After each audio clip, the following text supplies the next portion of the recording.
भारत का एक जासूस जिसने पाकिस्तान की मिलिट्री में नौकरी की थी, वह भी मेजर रैंक पर, जिसने केवल देश हित के लिए नहीं अपना नाम, राष्ट्रीयता, यहाँ तक कि अपना धर्म तक बदल लिया। उसने पाकिस्तान आर्मी की कई टॉप सीक्रेट जानकारियां भारत तक पहुंचाई और उसकी दी हुई सूचना के कारण ही इंडियन आर्मी ने पाकिस्तान के कई गुप्त ऑपरेशनों को शुरू होने से पहले ही नाकाम कर दिया। लेकिन जानकर आपको हैरानी होगी कि जिस व्यक्ति ने भारत के लिए इतना कुछ किया, जब वही व्यक्ति पाकिस्तान के हाथों पकड़ा गया, तब भारत सरकार ने उसे बचाने के लिए किसी भी तरह की कोशिश नहीं की। यहाँ तक कि सरकार ने उसे भारतीय नागरिक के रूप में स्वीकार तक नहीं किया। सवाल ये है क्यों, और वह जासूस कौन था? दोस्तों, आज हम बात करेंगे भारत के द ब्लैक टाइगर के नाम से मशहूर रॉ के one of the greatest spy यानी रविंद्र कौशिक। कैसे रविंद्र कौशिक भारतीय खुफिया एजेंसी रॉ के एजेंट बनकर पाकिस्तान गए, कैसे उन्होंने पाकिस्तान आर्मी में मेजर के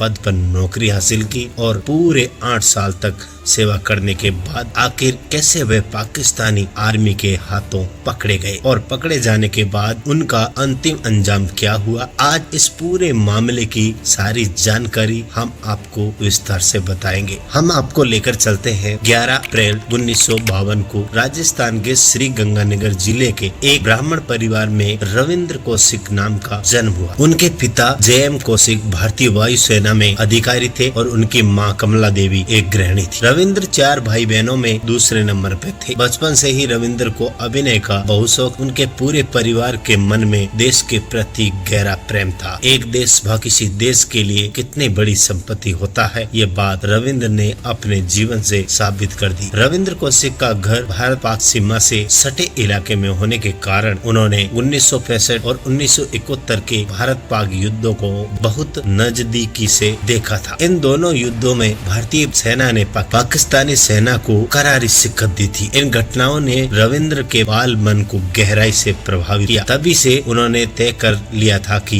मौका मिलने पर वे देश के लिए कुछ बड़ा करके दिखाएंगे। इसके बाद कई साल बीत गए। स्कूल की पढ़ाई पूरी करने के बाद रविंद्र ने राजस्थान के HD बिहारी PP कॉलेज में पढ़ाई के लिए दाखिला लिया। कॉलेज में प्रवेश लेते ही वे कॉलेज के थिएटर ग्रुप से जुड़ गए। तस्वीरों में आप देख सकते हैं कि रविंद्र कितने हैंडसम थे, लेकिन बात सिर्फ लुक्स की नहीं थी। रविंद्र में एक अच्छे अभिनेता के लिए जरूरी हर गुण मौजूद था। उनका एटीट्यूड, अभिनय कौशल और आत्मविश्वास सब कुछ बिल्कुल परफेक्ट था। इसी वजह से उन्हें किसी भी नाटक में आसानी से बेहतरीन भूमिकाएं मिल जाती थी। रविंद्र की एक खासियत ये भी थी कि वे स्वतंत्रता संग्राम सेनानियों या आर्मी ऑफिसरों यानी बेहद देशभक्त किरदारों को बेहद प्रभावशाली ढंग से निभा लेते थे। पढ़ाई के दौरान कॉलेज का थिएटर ग्रुप एक बार लखनऊ में आयोजित नेशनल थिएटर फेस्टिवल में शामिल हुआ। वहाँ रविंद्र ने एक आर्मी ऑफिसर की भूमिका निभाई थी, जो भेष बदलकर दुश्मन के अड्डे में घुसकर गुप्त जानकारी निकालने में माहिर। इस भूमिका को रविंद्र ने इतनी बेहतरीन और सटीक तरीके से निभाया था कि दर्शक उनसे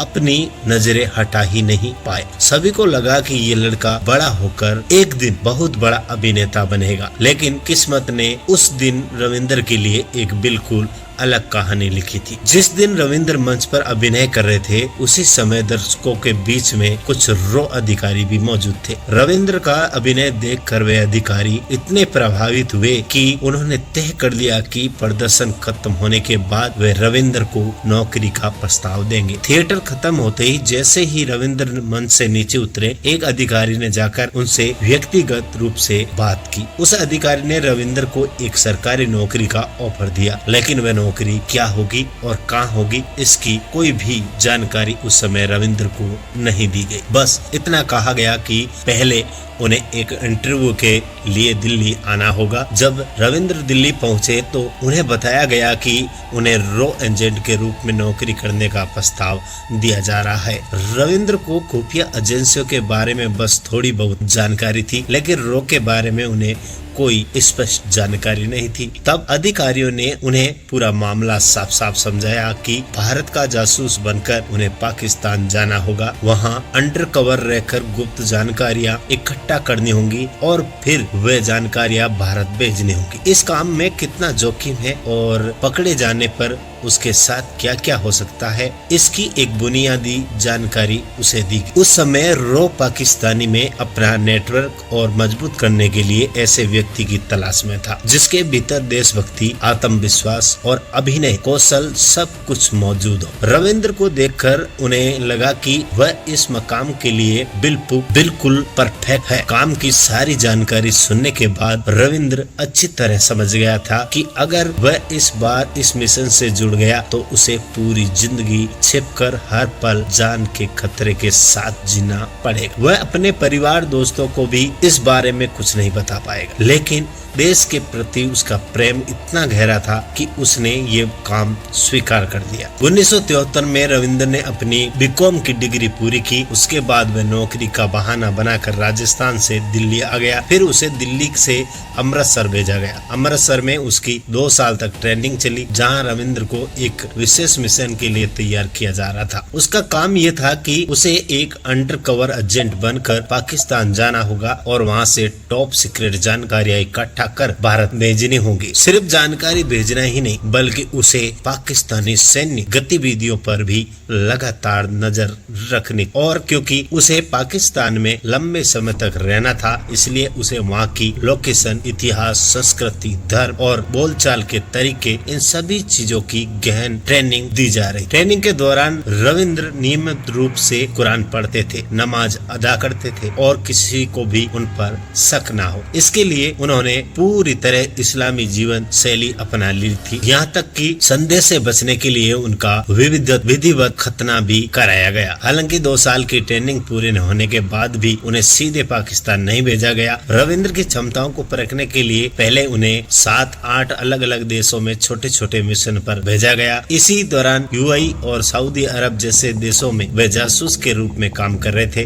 कई गुप्त मिशनों को सफलतापूर्वक पूरा करने के बाद रो अधिकारियों को यकीन हो गया कि रविंद्र अब पाकिस्तान में काम करने के लिए पूरी तरह तैयार है। रविंद्र की धार्मिक पहचान पहले ही बदल गई थी और वे सख्ती से इस्लाम धर्म का पालन करने लगे थे। इसके बाद रो का अगला कदम उनके लिए एक नई पहचान तैयार करना था। सबसे पहले रविंद्र कौशिक के सारे पुराने दस्तावेज नष्ट कर दिए गए। इसके बाद रविंद्र कौशिक का नया नाम रखा गया नबी अहमद साकिर, जो पाकिस्तान का एक नागरिक था।